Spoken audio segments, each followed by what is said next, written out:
Good morning, all. My name's Adam Duval. Hope you like the new look. People say I actually look more professional. Now, we are live on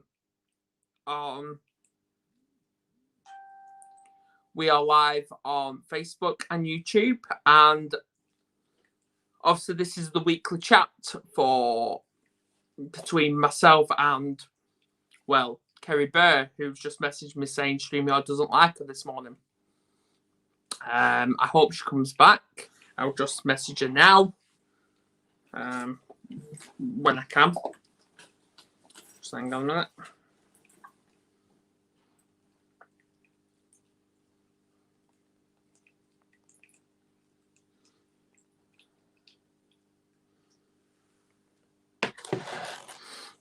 Yeah, so we are, obviously we do weekly podcasts talking about different aspects of mental health. What's going on here? There you go. Back again. I know, yeah. What's going on? I don't know. StreamYard just suddenly kicked me off the call. And then all of a sudden, my search engine wasn't responding. That's a Windows laptop for you, I guess. Yeah. You need to update it. Oh, it's been updated. Yeah. Just, it doesn't like me this morning for some reason. Yeah. But there we go. So anyway, what I was saying is, obviously, we do weekly podcasts, talk about all aspects, and today we'll talk about stress. So why do we get stressed?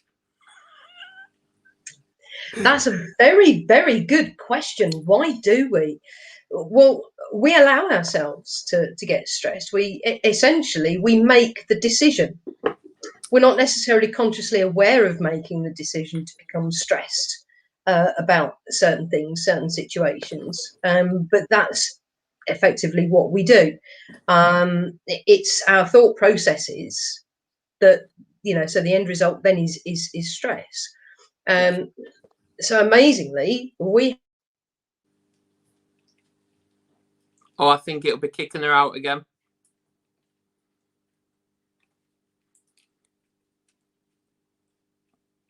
Kerry? Not you. Yeah, we've just paused for a minute. Which for everyone that's tuned in, whether it's Facebook or YouTube, can you please let me know if we are still live and you can hear me loud and clear? Can you please let me know? Please let me know in the comments when you can hear me and see me.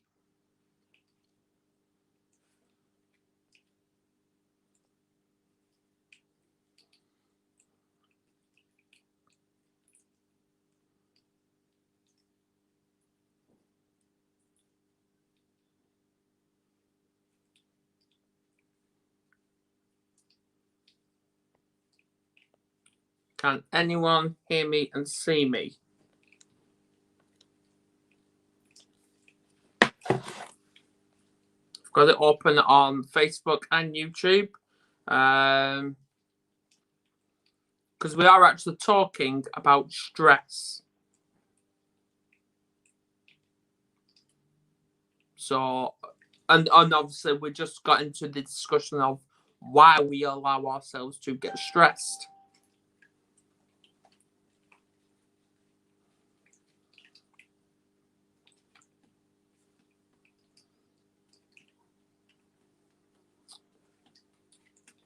See, right now I'm starting to get a little bit frustrated because there's a fly buzzing around. So, yes.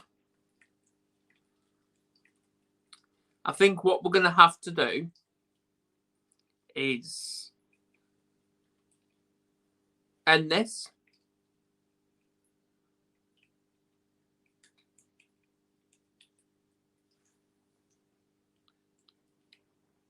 Right, I'm loud and clear on YouTube. Thanks, Kerry.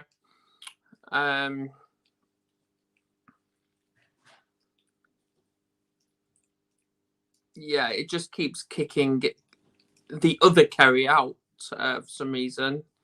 So I think what I'm going to have to do is I'm going to have to end this and postpone this until either a further date or next week. I'll try one last time, because at the end of the day, we're not quitting here. We're not quitting.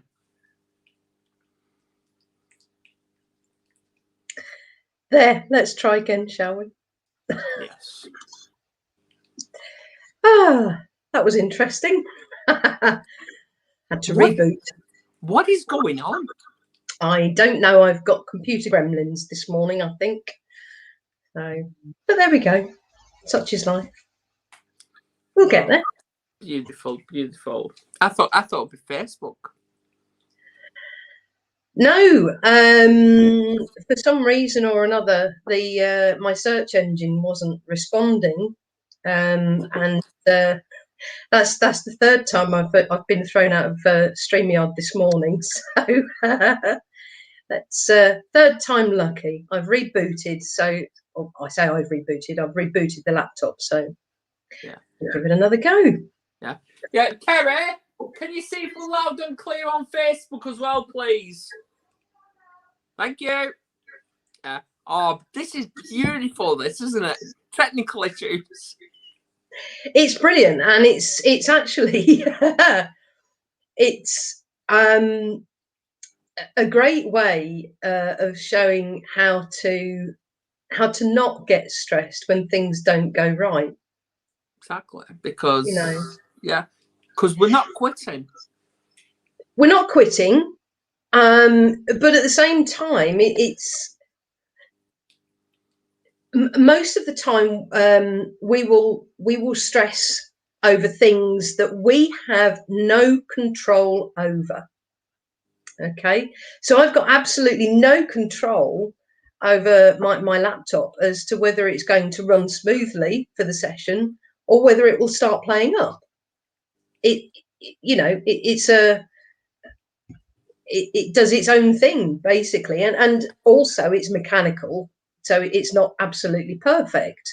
That's not to say that we as human beings are necessarily absolutely perfect, but excuse me, my thought processes whilst this was happening is that, first of all, yes, it's a little bit frustrating because it cut us off in mid-flow, but then it's one of those things. I have no control over what the laptop does, but I do have control over how I react to it. Yes. So it's one of those things. Have I done all that I can? Yes. Is there anything more I can do? Not really. No. Okay. So there's no problem. It is what it is. Yeah. And reboot the laptop, sign back in, join the StreamYard broadcast. We're back. And stress is a very interesting area because and this is a perfect example of it. Exactly. Yeah. It is a very interesting area because we all experience stress. Even those of us who know how to deal with it, we still experience it because it's quite often it's an automatic reaction to feel frustrated or peed off or angry or whatever at something that doesn't go the way that we've planned it to. But it's not just about that. There are other things. Stress can come along. Stress kind of goes hand in hand with anxiety with a lot of things, particularly when we're looking at things that are potentially going to happen in the future, things that we've got planned, things that we've got to do, whatever. And that anxiety can come on because we start presupposing that things might happen, bad things might happen, or negative things might happen. So the anxiety gets worse and worse and worse. And before we know it, we're spending the whole day feeling stressed and anxious about something that hasn't happened. I mentioned this before when we spoke about anxiety. It's the problem there is that you can't. Stress isn't a condition all on its own. Stress is the causer of all kinds of different conditions that we will expect. Some minor ones might be headache, or tension in the neck and the shoulders, an upset gut. So we just have upset tummy, whatever you want to call it. But there are other things. If we allow that stress to continue in our lives for long periods of time, it can and does cause more harmful conditions such as cancer. And it doesn't care where it hits either. It can be absolutely anywhere. So it's highly important that we look after ourselves. And again, this kind of goes back a little bit to what we talked about last week with self-care. Yeah. But self-care isn't just about looking after the physical, it's about looking after the mental as well. So it's essential that we are aware of our thoughts at all times, really. And if there are thoughts there that are coming in that are not helpful to us, they're not useful. If they are thoughts that are causing us to feel that anxiety or feel that stress, or just feel uneasy, we've got to do something about it. We can flip it, we can turn it around. But I will say to people, don't expect miracles instantly. If it's taken me many years to master it, if you like. And for a long time, I used to stress terribly about all sorts of things that I had, some that I did have control over, but mainly stuff that I didn't have control over. Exactly. And obviously to the viewers, we've actually got viewers. Hello, Holly. She's in America. So, wow. So she's on Facebook, and my beautiful partner, another Kerry, is on YouTube. I think she actually went into the dictionary to do this. She just put stress, someone trying to repair every situation solo. Yes. I think that's come from the dictionary. I like that. I do like that, I'll put it up. actually, because that is a very, very good point. A lot of the times we can fix or repair a situation on our own. But equally, a lot of the times we need additional help. I'm a coach. Yeah, but no, I'm a coach. Okay, yeah. and I help people with these very issues. I help them to move forward from them. I help them to deal with that particular situation and know how to deal with any subsequent situations that may arise in the future.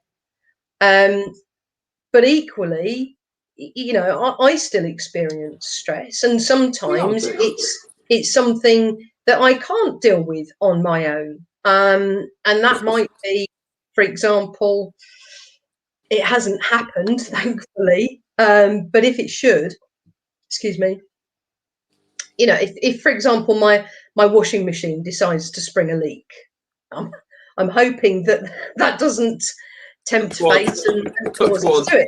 Yeah, but if that's the case, then I cannot move my washing machine on my own. I would need to have somebody come in and help me do it.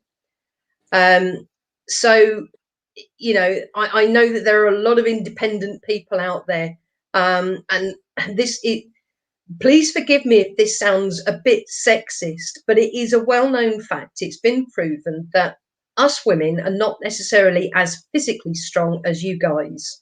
Okay, so there are some things that we are not going to be able to do without having a guy there to help us do it. moving a washing machine with a great big chunk of concrete in it is one of them.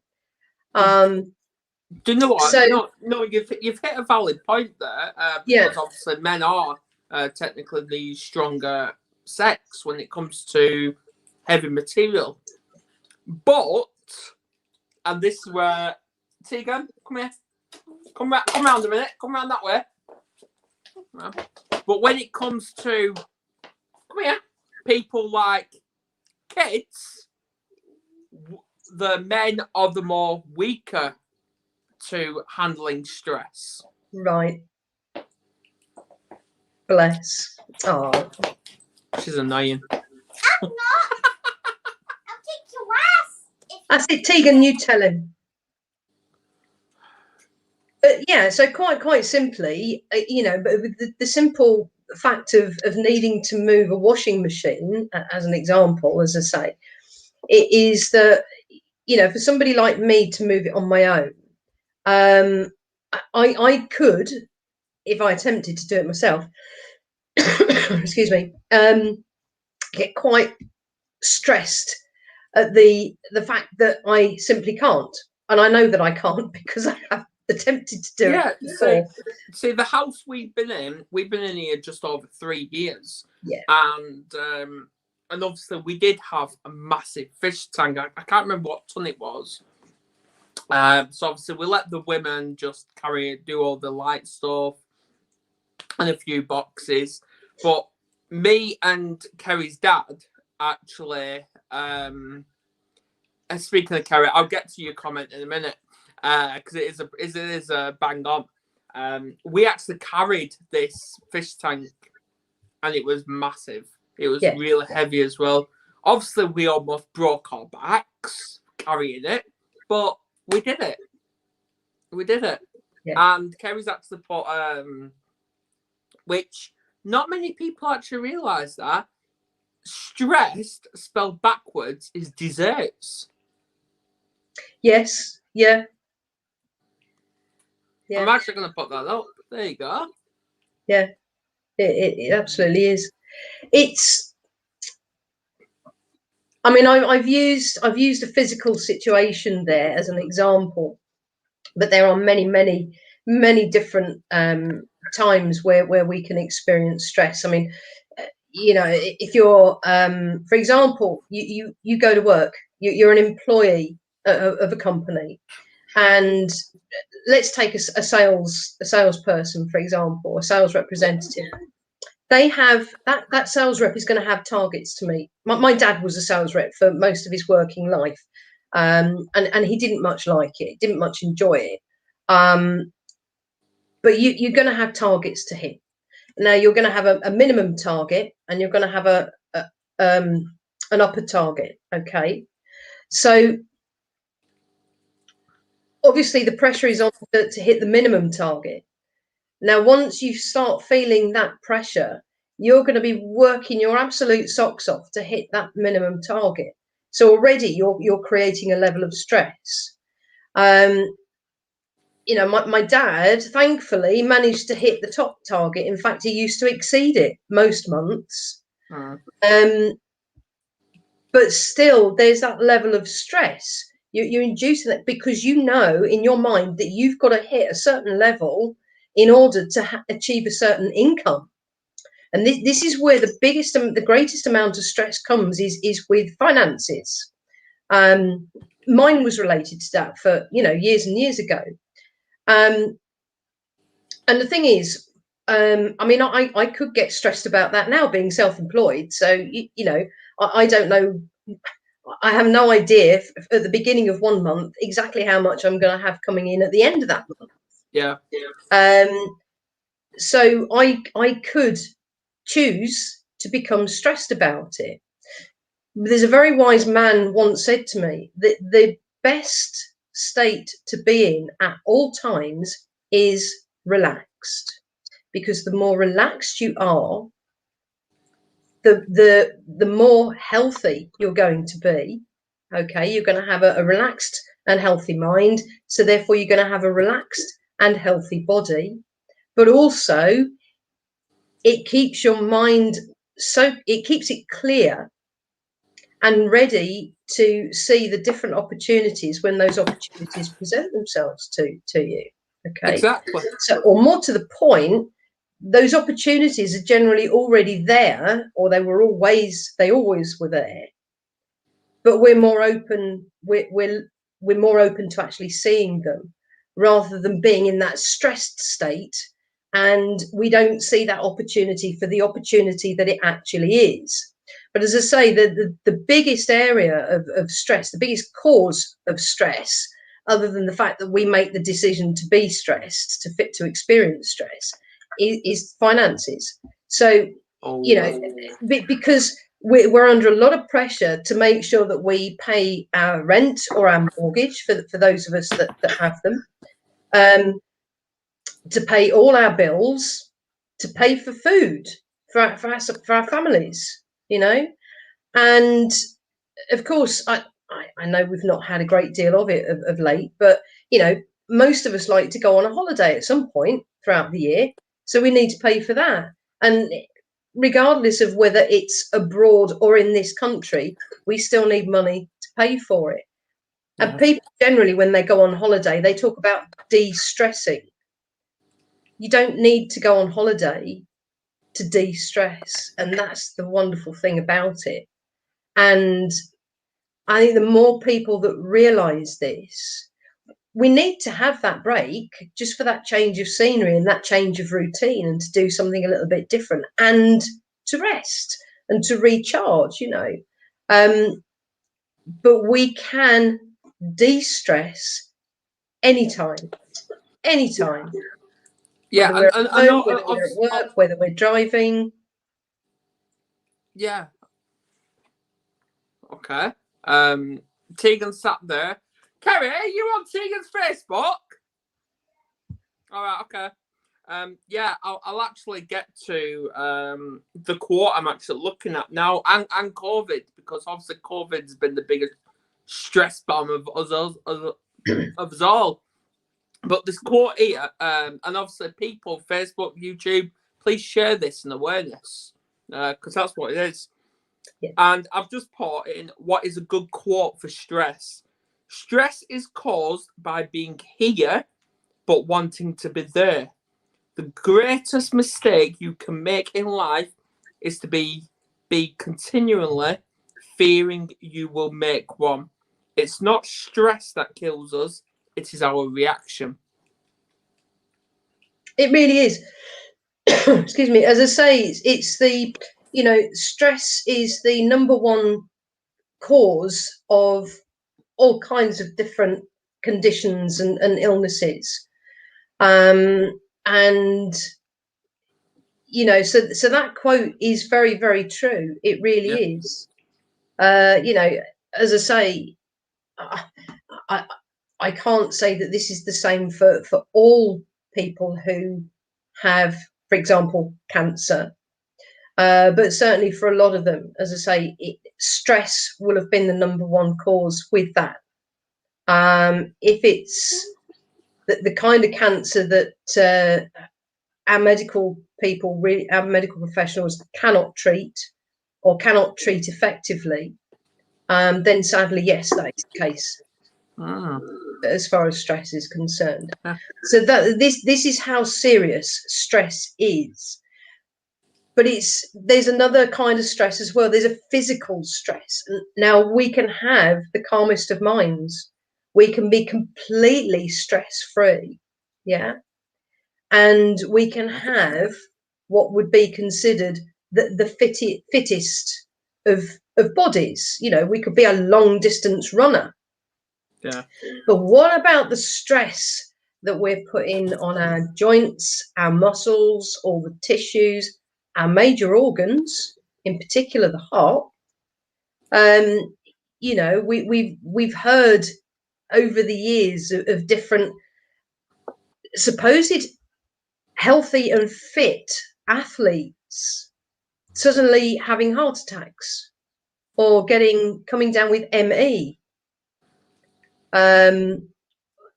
You know, people need knee replacements, things like that, you know. And that in itself is still a form of stress. It's slightly different in the fact that we don't feel it as an emotion, but that in itself is it's a physical feeling, because of the pressure that we've put our joints, our muscles under, and major organs. You know, I mean, I imagine it would be great to be that fit, to be able to run a marathon, to be able to run several miles every single day. But then again, I've seen people, I've seen runners, joggers, whatever you want to call them, who do that anyway, and they are so thin, they actually do not look well. Now that again is a form of stress that we're putting on our bodies, and that's just not, you know, that they have these thought processes that they absolutely must run this amount of distance every single day. You know, and if they don't, they become bothered about it. And that again is a thought process. It's a belief that they have in themselves. Now, once in the first instance, that belief may well have been, you know, useful for them in increasing their fitness, you know, building it up. Long term, it's become not particularly useful. And if anything, it's become, or it can become, quite damaging. So therefore, it's not useful for us. So I think it's so important that we are very aware of our thoughts and our beliefs, especially when it comes to how we feel about a specific issue or a specific situation. You know, whether it's personal to us in our own lives or whether it's in the wider world, it's, you know, we've got to look at it and say, okay, well, have I done everything that I can? And is there anything more I can do? If you answer yes to the first one and no to the second, then you have to leave it. You have to step away and leave it. Which that brings me on to the next thing is, what is the difference, and this is for the viewers that don't know, what is the difference between chronic stress and acute stress? I don't know, because to me, stress is stress. I would imagine you're talking to these labels, isn't it? Labels. It is, absolutely. You know, I mean, I get that we need to have certain labels for certain things so that we can identify what it is that we're talking about. But, you know, chronic stress, acute stress, if we're that stressed, if we're experiencing that amount of stress, we're going to be pretty poorly. Yeah. So, and as I've already said, it can manifest itself in a number of different ways. Maybe that's why constantly we have midlife crisis. That is something a little bit different. You know, it's still down to the beliefs we have about ourselves and our situations, our lives. But that is a midlife crisis is actually something a bit different. I can't throw it out there. That'd be an interesting conversation to have sometime, though. That midlife crisis. I think I'm having one. Oh, bless you. I'm not. Bless you. I'm not, but yeah, it is. It's all about labels, and just labels itself can stress someone out. The thing is, so it's all about how we're brought up, really, how our minds are programmed and conditioned by the people around us. And, you know, they're not necessarily doing it knowingly in a bad way. They're teaching us these things because they have our best interests at heart. Yeah. They think, they truly believe that they're looking out for us because that's what they've learned when they were younger from their peers, and so on and so on and so on. So it's all very much passed down. And whilst we will at some point we will create our own values, we will decide for ourselves what's really important for us and what we're going to believe about certain situations and certain things. We still carry that core belief Although that core of beliefs, that core of values with us that we've been taught from a very young age. So it's not our fault. It's not the fault of our peers either, because as I say, that's what they've been taught, and so on and so on and so on as you go back. Exactly. So we will react and respond in a way that we believe is useful to us. It's a bit like that fight or flight scenario, really, isn't it? Yeah. Except back when that came in, they had things like massive, hairy, huge tusked mammoths and saber-toothed tigers. Well, we don't have saber-toothed tigers anymore. We're never going to be under threat of saber-toothed tigers. So in most instances, our lives are not at risk. It's not a life or death or a fight or flight situation. It's okay, so perhaps it's a situation that needs to be sorted out. But as I say, the best state to be in for anything, whether it's sorting out a difficult situation or even if it's just through everyday life, is to relax. Just be in that relaxed state, and basically you'll find that eventually you'll be able to deal with anything that's thrown your way. Yeah, exactly. You know what? Let's talk about something that does cause stress. Go on. COVID. Okay. Yes, it has caused a lot of stress for a lot of people. In fact, I'd say it's caused a lot of it. It is the reason for a lot of stress in a lot of people. I mean, it's affected all of us, to be perfectly honest. All of us. Yeah. Especially stress within children as well. It has, because where the schools have been closed throughout part of the lockdown periods, they've been taken away from an environment which is absolutely essential to their growth. Yeah. And I'm not talking necessarily about the lessons that they would learn whilst they're in class. I'm talking about that actual physical environment. They're socialising. They're being with their friends. They're being in a classroom, in effect, is kind of preparing you for when you finally leave school and go to work. You have to be at school for a certain time in the morning. Class will start at a certain time.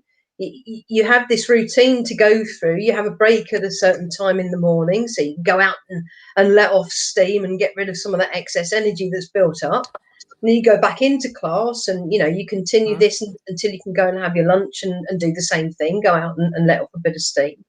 And then you've got a similar thing in the afternoon. And that environment with being with other people, being with other kids of their age, even older, younger, being with those teachers, the whole environment, that entire environment is so important for our young people. Yeah, it's also stress within the teachers as well. Now, obviously, we know that they're under a lot of stress. Yeah. They do. Yeah. And because they don't know whether they're coming or going. And I could hold my hands up and says I'm a victim for actually attacking the teachers regarding COVID as well. Because I'm saying, stop what you're doing. Give the kids what best opportunities and that. But it's like they've got to follow simple guidelines. That's yeah. I mean, that is something that needs to be dealt with at an individual level. And when I say at an individual level, I'm talking about, I don't know whether it's coming from the education authority, as in the local education authority, or whether it's coming from the head teachers, or whether they've all got together, taken a vote, and it's come as a majority vote from all of the teachers within that school. But I do think it's my personal beliefs. I mean, I don't have children. I've never had kids, but my personal belief is that the schools the schools need to listen. They should be listening to the parents. Yeah. You know, but equally, the parents need to be listening to the teachers as well in some instances, because it is a two-way thing. And when you send your child to school, the teachers are then solely responsible for that child, for the length of time that child is in their care. It's very much like years and years ago, I was an assistant scout leader. And although we only met for an hour and a half a week, for that hour and a half, every single child under my care, I was completely and utterly responsible for. Okay. But the parents still have a degree of responsibility in making sure that whether it's a scout leader, guide leader, youth club leader, whoever, or a teacher, at whichever level of schooling that the kids are in, whether it's primary, junior, or secondary, or even in, you know, college or whatever, it's the responsibility of the parents to make sure that those teachers are aware of any challenges that young person may be experiencing, be it with their education, with their growth, or with their health. Yeah. Okay. So, you know, there needs to be a real proper coming together there. But I do understand what you're saying about the fact that the teachers are under a lot of stress. A friend of mine, he is a primary school teacher, and we've had numerous conversations. And the pressure is on each individual teacher within the school unit to get a certain percentage success rate from their pupils. So not only is the individual teacher, under a lot of pressure to achieve that success rate, the pressure is then also passed on to the individual young person to achieve that particular mark. Now, in certain subjects, they may not be particularly great at it. You know, it's like some people make wonderful athletes. It comes naturally to them, and others, it's just not happening. The same with musicians, the same with artists, same with mathematicians, the same with writers of amazing novels. You know, some people are really good at some things and not others. Exactly. It's very rare that you actually get anybody who's really good at everything. Yeah. So, you know, and I'm sure that you will remember, I certainly remember from when I was at school, and the pressure was on to achieve, to actually pass all your exams, your O-levels, your CSEs or GCSEs or whatever they are these days.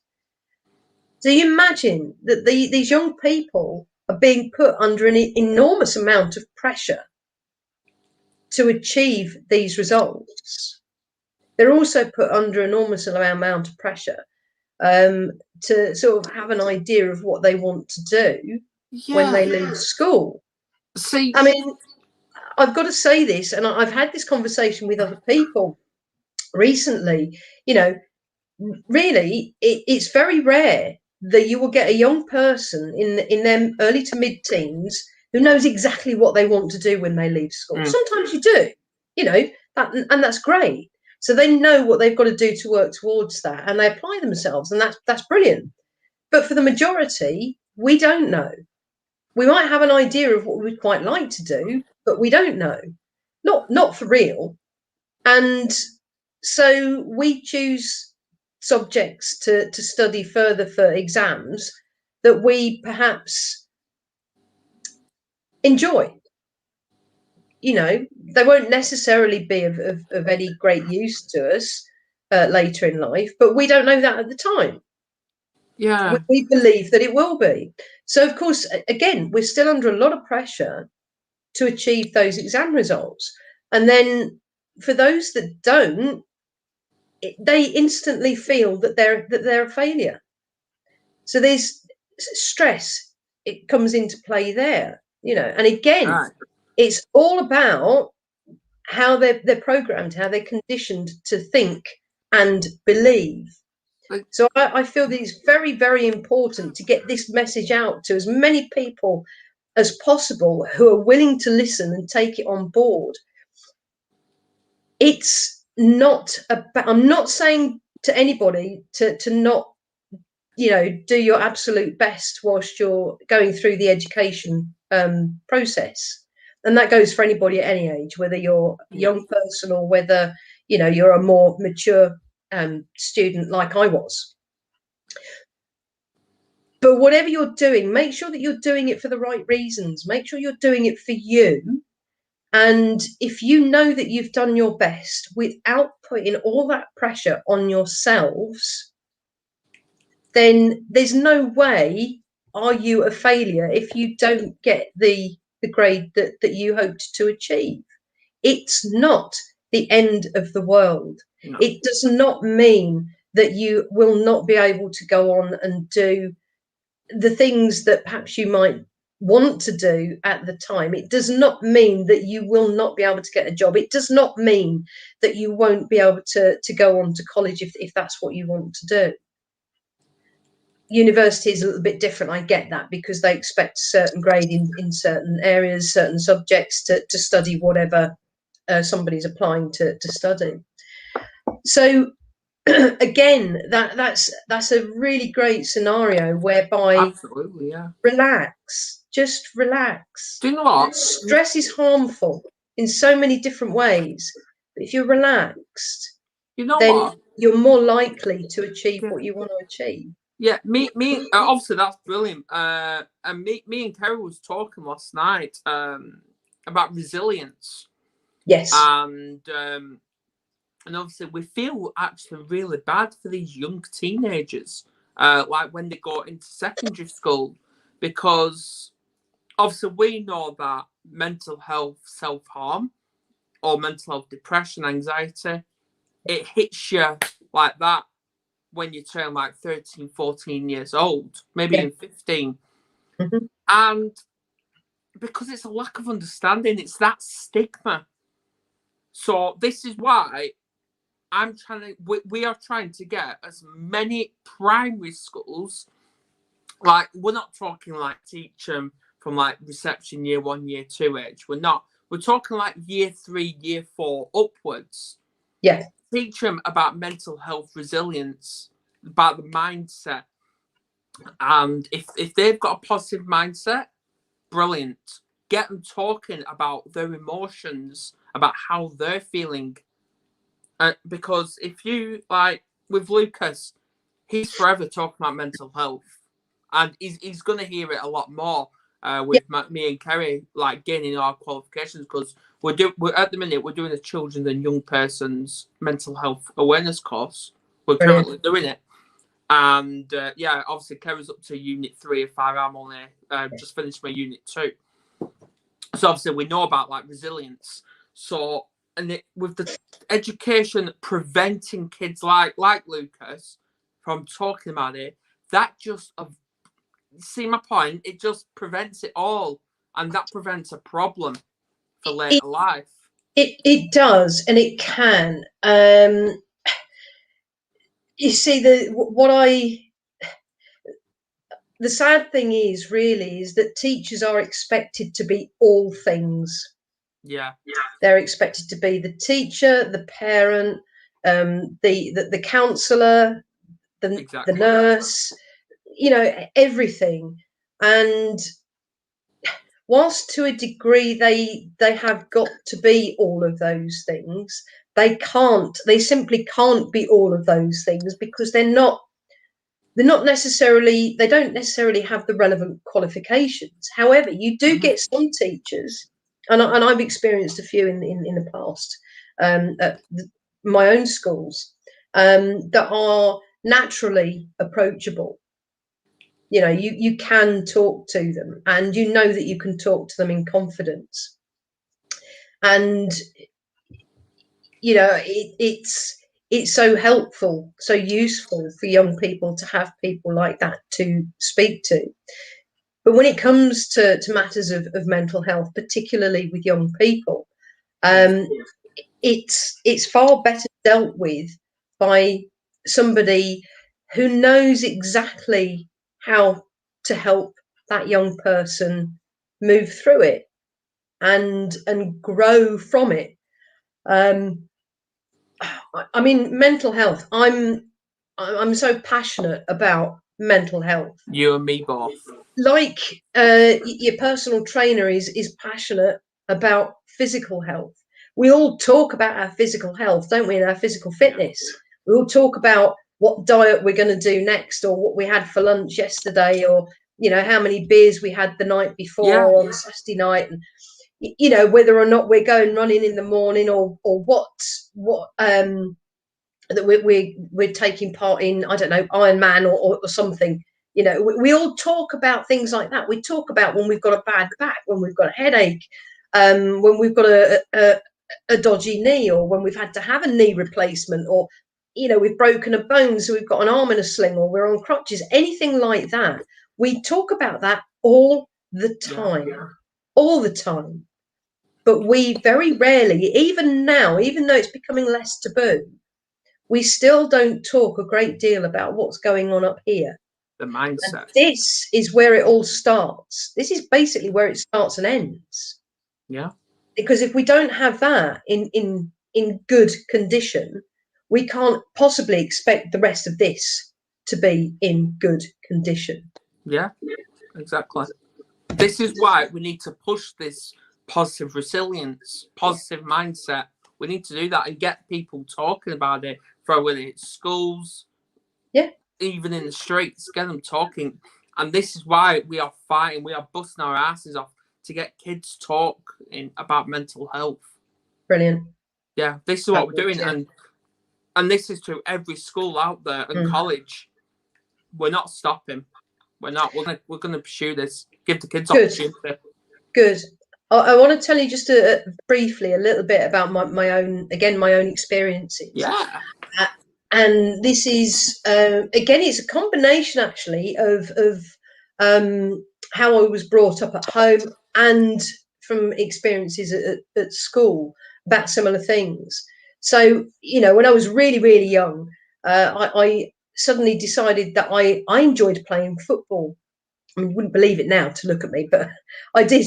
I enjoyed playing football, and I wanted to pursue that, not necessarily in a professional way, but I wanted to play on a team.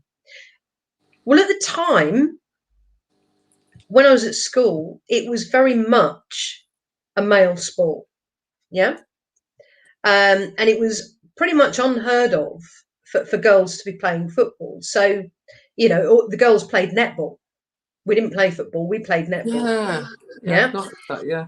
So even though I asked I actually remember asking, because I remember there being one other girl in my junior school who enjoyed playing football. I think there was two actually. I think her and her sister both enjoyed playing football. So I asked the question of one of the teachers, I think it was the teacher that actually took the boys football team. And I actually asked him if we could have a girls' football team, and he said no. Now, at the time, I thought that was really, really unfair.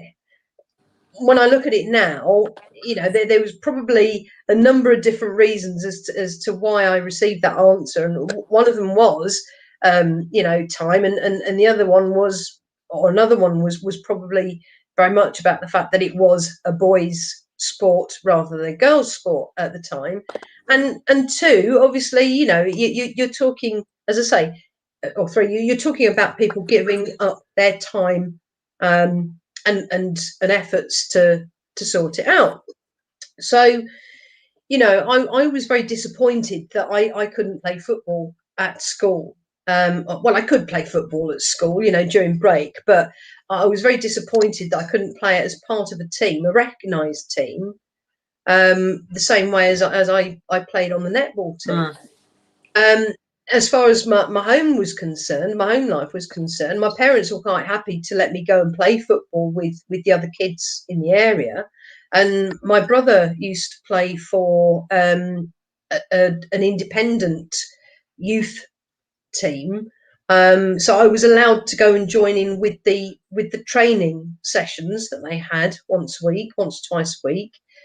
but they wouldn't allow me to play on the team. Now, I will say this, I'm going to blow my own trumpet here. I was pretty good, but they wouldn't let me play, okay? Because it was strictly a boys' team. Now, whether that had anything to do with insurance or whatever, I have no idea. But again, I used to think it was really, really unfair. Yeah. As I got a bit older, and certainly as I then moved into secondary school, my big love then was music. I mean, it still is now, but I'd learned to play, not brilliantly, but I'd learned to play a number of instruments, and occasionally they'd get me to play one or the other, well, one or another, as people filed into assembly sometimes in the mornings. And I really wanted to pursue a career in music at that time, yeah. And I was told that, you know, you can't pursue a career in music. So I said, well, why not? Well, you're not going to make any money out of it. You'd be far better off doing something that's more useful to you, like typing. I didn't want to learn to type. Not at the age of 13, 14. What? I wanted to do something really, really interesting, something that really sparked that fire, that desire, those real positive emotions within me, you know. And so, you know, I just went along and I did what was expected of me.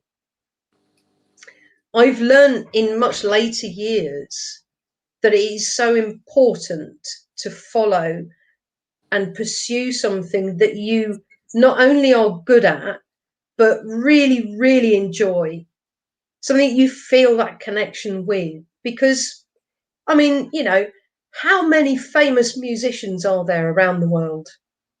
How many famous musicians are there in this country alone that have got worldwide recognition? And it's not necessarily about having that recognition, but it's how many successful musicians, singers are there in this country? Exactly. How many of them actually do really, really well from doing something that they absolutely love doing? Now, obviously, later on in life, I realised that the thing that I love doing, my big passion, is helping other people, helping them to move forward positively and to achieve the things, their goals, the things that they really desire in life. So that's what prompted me to then pursue the relevant training and gain the relevant qualifications and experience with which to do that. And that's why I'm here now. And, you know, one of my passions has always been mental health. I didn't know what it was when I was a kid. No. You know, I just knew that I didn't like feeling bad. I didn't like feeling unhappy. Exactly. So, yeah. And people who's tuned in, let us know what you think. What do we do about resilience? we have it. We all have it in us. Yeah. It's simply a matter. I make it sound really easy, and I will stress again, it's not something necessarily that will happen just like that. Although there are people like me that can help that can facilitate that. But you know, doing it on just doing it yourselves as a regular daily practice, it will take a little while. Yeah. But you know, we have it within us to change those thoughts and to change those beliefs into ones that are far more useful and helpful to us. Exactly.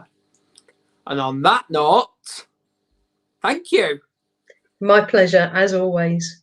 Of course. And thank you to everyone on Facebook and YouTube for tuning in. Get this shared out because we need to get this message out, don't we? We absolutely do. Yeah. It's so important. So important. Yeah. Yeah, and just thinking now, I've got nothing else planned podcast wise this week. No. So join us next week where I'm thinking insomnia. Okay. How much do you know about Quite a lot. that? Hey, brilliant. Yeah, we'll Yeah. cover insomnia Quite a because lot. obviously I'm the one for living Yeah. with it myself. So yeah. Bless you. Yeah. So yeah, I will end this Do that. podcast now and see you next week.